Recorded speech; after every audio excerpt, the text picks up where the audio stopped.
اعوذ باللہ من الشیطان الرجیم بسم اللہ الرحمن الرحیم الحمد للہ رب العالمین الصلاۃ والسلام علی رسولہ الکریم وعلی اہل بیتہ الطیبین الطاہرین المعصومین اما بعد قال رسول اللہ صلی اللہ علیہ وآلہ وسلم من ابغض الحسن والحسین جاء یوم القیامہ لیس علی وجہہ لحم ولم تنلہ شفاعتی اللہم صلی علی محمد وآل محمد۔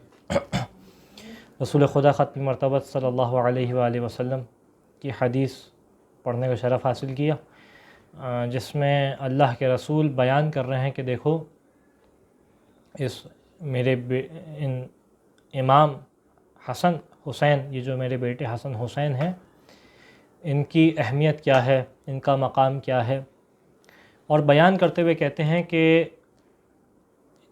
من ابغض الحسن والحسین، جس نے حسن اور حسین سے بغض رکھا، جاء یوم القیامہ، قیامت کے دن آئے گا، کیفیت کیا ہوگی؟ لیس علی وجہہ لحم، اس کے چہرے کے اوپر گوشت نہیں ہوگا، یہ اس کے اوپر عذاب الہی ہوگا۔ مزید اس کے اوپر اور کیا عذاب ہوگا کہ ولم تنلہ شفاعتی، اور اس کو میری شفاعت بھی اس کے شامل حال نہیں ہوگی، میری شفاعت سے بھی یہ محروم ہوگا، یعنی اس قدر عذاب الہی اس شخص کے اوپر ڈالا جائے گا۔ 15 ماہ مبارک رمضان، ولادت امام حسن علیہ السلام، جو کہ انتہائی برکت والا دن ہے، اور اس کی برکت ویسے ہی پورا مہینہ ہی بابرکت ہے، لیکن خاص طور پہ 15 ماہ مبارک رمضان، یعنی وہ اللہ کا رسول جو عالمین کے لیے باعث رحمت، عالمین کے لیے باعث برکت ہے، اس کے گھر میں بیٹے کی ولادت ہو رہی ہے، اور اس بیٹی کی یہاں ولادت ہو رہی ہے کہ جو اس رسول کے لیے بھی باعث رحمت ہے، اور اس کے یہاں پہلی ولادت ہے۔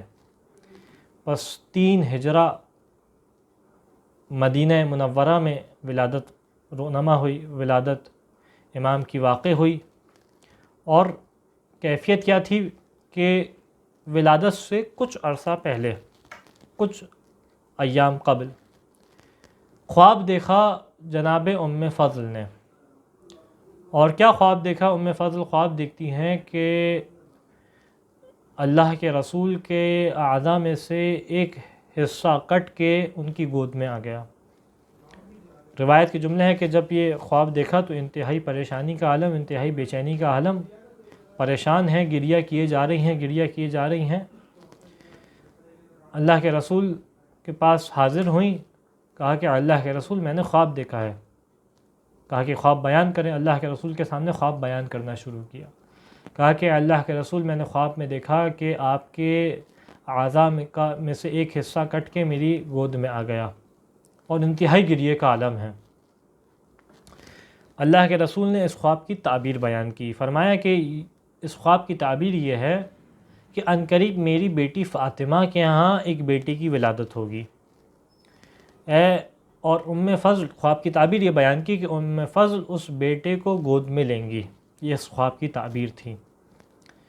کچھ ہی ایام بعد 3 ہجرہ میں مدینہ میں ولادت واقع ہوئی، اور جناب ام فضل نے اس انداز سے رسول خدا کے ٹکڑے کو، جیسا کہ خواب میں دیکھا تھا، اپنی گود میں لیا۔ بس یہ وہ اولاد رسول ہے کہ جس کی جب نام رکھنے کا مرحلہ آیا تو بڑا عجیب روایت ہے کہ مولا کائنات جناب سیدہ لے کے رسول خدا کی بارگاہ میں آئے، اور جب بارگاہ میں اس بیٹے کو لے کے آئے تو سوال کیا کہ اس بیٹے کا نام کیا رکھا؟ تو فرمایا کہ اللہ کے رسول، ابھی ہم کس طریقے سے آپ کے اوپر سبقت کر سکتے ہیں نام رکھنے میں؟ کیسے ہو سکتا ہے کہ ابھی اللہ کے رسول نے نام نہ رکھا، اس سے پہلے ہم خود نام رکھ لیں؟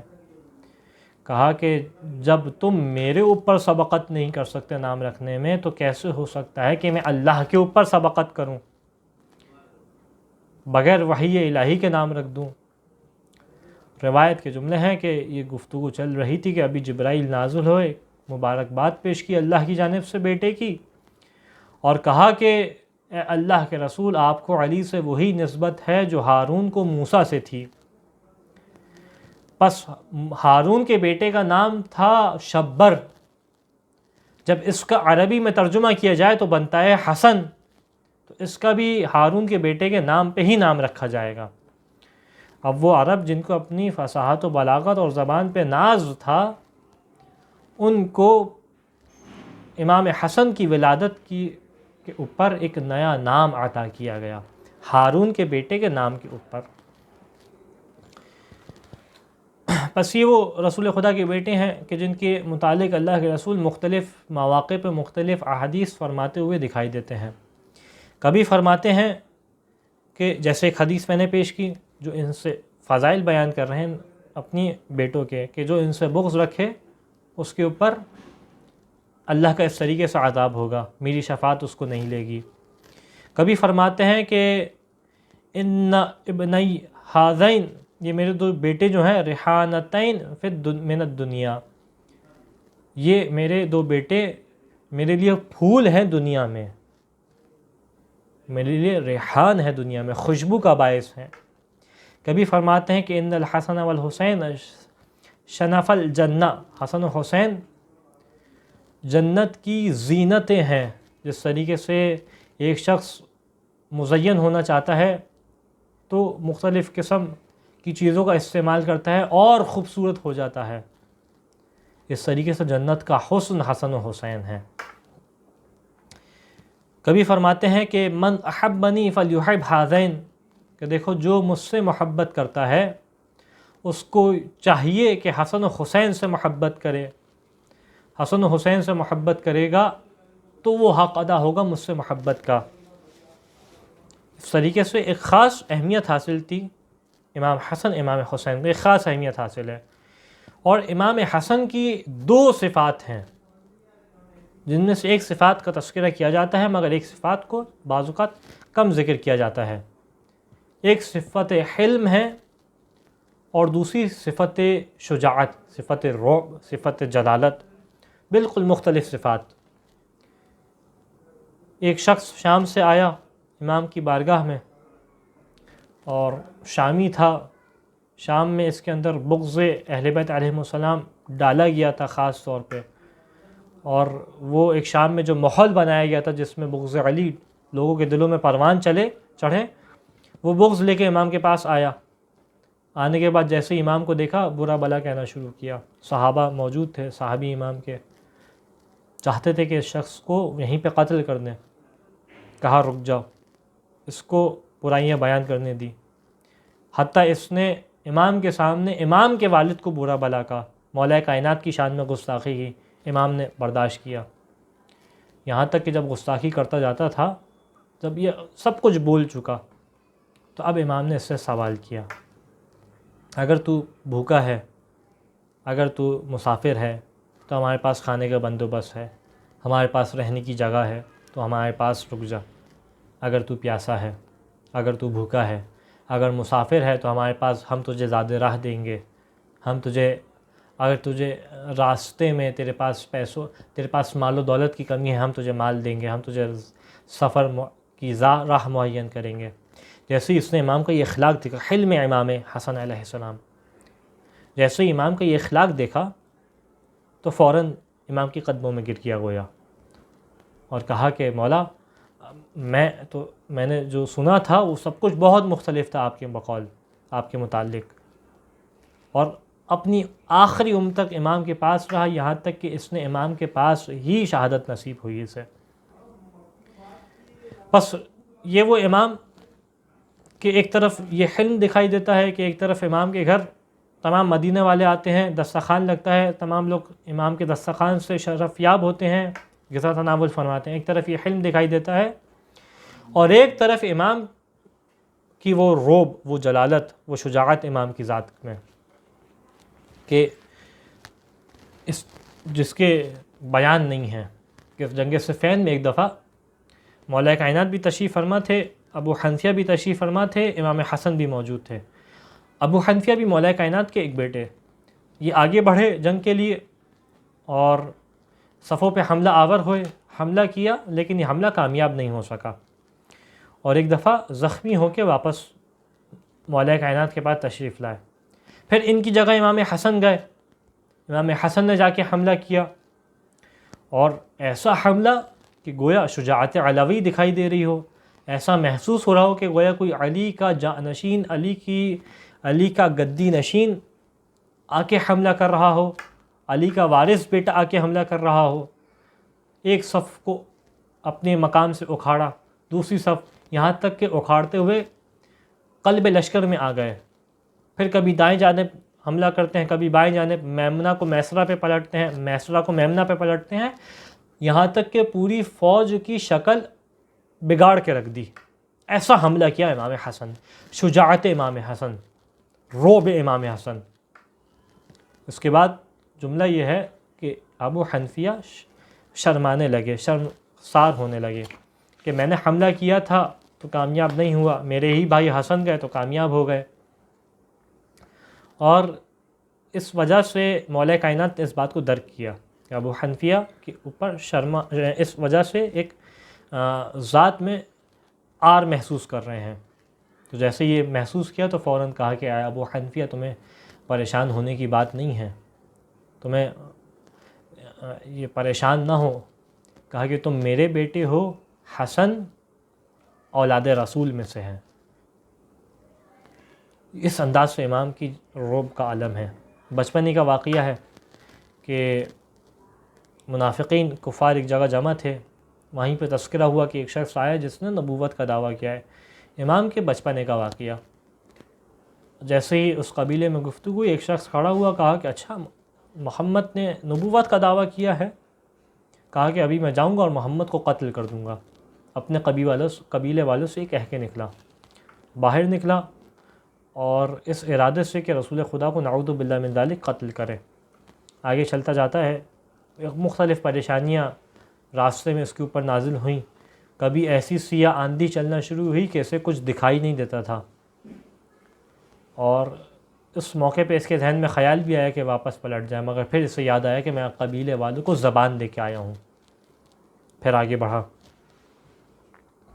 ایسے ہی آگے بڑھتا جاتا ہے تو ایک دفعہ اس کے سواری کی سواری کے پیر زمین میں دھس گئے، زمین پہ گرا، چوٹ لگ گئی اس کے، اور پھر یہ مشکل اس کے اوپر آئی، یہاں تک کہ اس کے اوپر بہت مشکلات آئیں، اس کو دکھائی دینا بند ہوا، اس کے راستے میں مختلف اس کے اوپر مصیبتیں آتی گئیں، لیکن فوراً یہ کہتا کہ میں نے قبیلے والوں کو زبان دی ہوئی ہے، اب کیسے واپس پلٹ جاؤں۔ یہاں تک کہ رسول اس مقام پہ آیا کہ جہاں رسول اپنے اصحاب کے ساتھ بیٹھے ہوئے تھے، اور کیفیت کیا تھی اس کی محفل میں آنے کی کہ ہاتھ میں تلوار تھی، تلوار زمین پہ خط کھینچ رہی تھی، اس طریقے سے تلوار نکال کے اللہ کے رسول کی خدمت میں آیا بے ادبی کے ساتھ۔ جیسے ہی خدمت میں آیا تو اللہ کے رسول سے کہا کہ عجیب گستاخانہ انداز سے کہا کہ اے محمد، جب میں نے تمہیں دیکھا نہیں تھا میرے دل میں تمہارے لیے نفرت پیدا ہوئی تھی، اب جب میں نے تمہیں دیکھ لیا ہے تو میرے دل میں اور مزید نفرت پیدا ہو گئی ہے۔ عجیب گستاخی والے انداز سے اس نے اللہ کے رسول سے کلام کیا۔ اللہ کے رسول نے کہا کہ اصحاب چاہتے تھے کہ اس کو قتل کر دیں، اللہ کے رسول نے سب کو روک لیا، کہا کہ اے اعرابی، تم جانتے ہی کیا ہو، تمہیں کیا معلوم؟ کہا کہ اچھا اگر تم نبوت کا دعویٰ کرتے ہو تو اپنی دلیل کو پیش کرو۔ کہا کہ اگر میرے اعضاء میں سے، میرے جسم کے حصوں میں سے، اعضاء میں سے کوئی عضو دلیل پیش کرے تو کیسا رہے گا؟ کہا کہ اچھا اب تم یہ دعویٰ کرتے ہو کہ تمہارے جسم کے اعضاء بھی بولتے ہیں؟ جیسے ہی اس نے جملہ کہا کہ امام نے فوراً اشارہ کیا امام حسن کو، بچپنے کا دور تک آیا ہے، بیٹا حسن جواب دو۔ روایت کے جملے ہیں کہ جیسے ہی اس نے دیکھا کہ رسول خدا ایک بچے کو، جو ظاہری اعتبار سے بچہ ہے، اسے کہہ رہے ہیں جواب دینے کے لیے، کہا کہ محمد تم خود تو گفتگو کر نہیں سکتے، ہمارے سامنے ایک بچے کو بھیج رہے ہو؟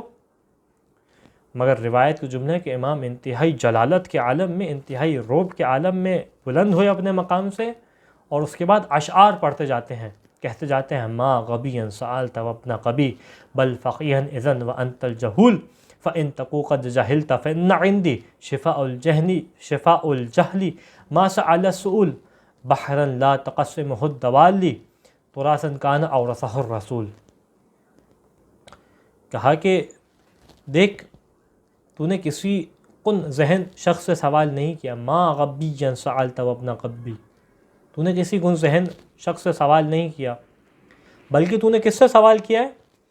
بل فقیہن اذن وانت الجہول، بلکہ تو نے ایک فقیہ سے سوال کیا ہے، بلکہ تو خود ہی جاہل ہے.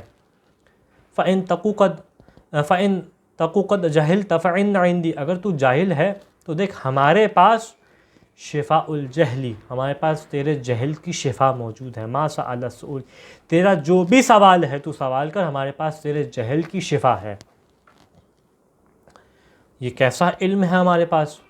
بحرن لا تقسمہ الدوالی، یہ ہمارے پاس ایسا علم ہے کہ جسے زمین کی حدود، جسے انسانیت کی تقسیم بندی، جسے رنگ کا مختلف ہونا، اس کے اوپر کوئی اثر انداز نہیں ہوتا، یہ زمینی حدود کے اعتبار سے تقسیم نہیں ہوتا.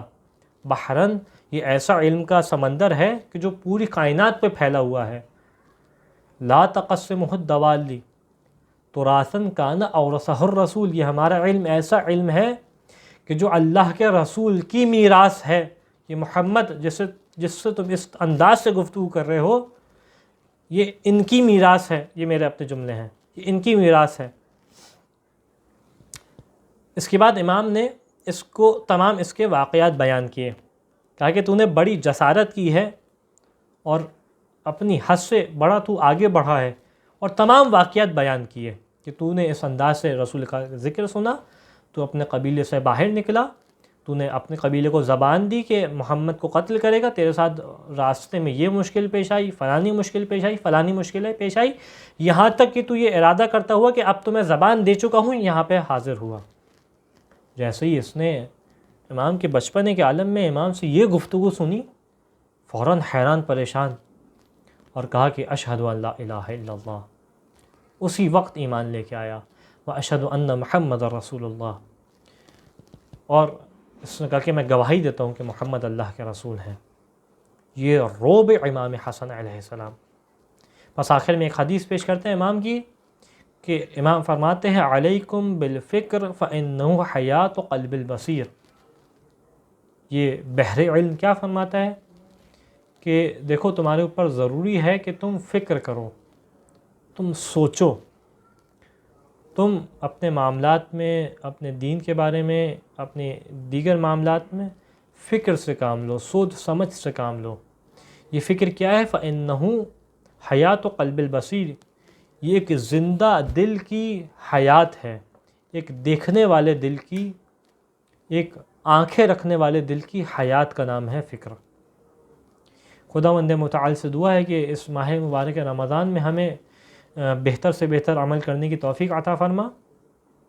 خداوند متعال سے دعا ہے کہ اس ماہ میں ہمارے اعمال کو اپنی بارگاہ میں قبول فرما، ہمارے گناہوں کی مغفرت فرما. تجھے امام حسن کا واسطہ، جو مومنین پریشان حال ہیں ان کی پریشانیوں کو دور فرما. وآخر الدعوان الحمدللہ رب العالمین.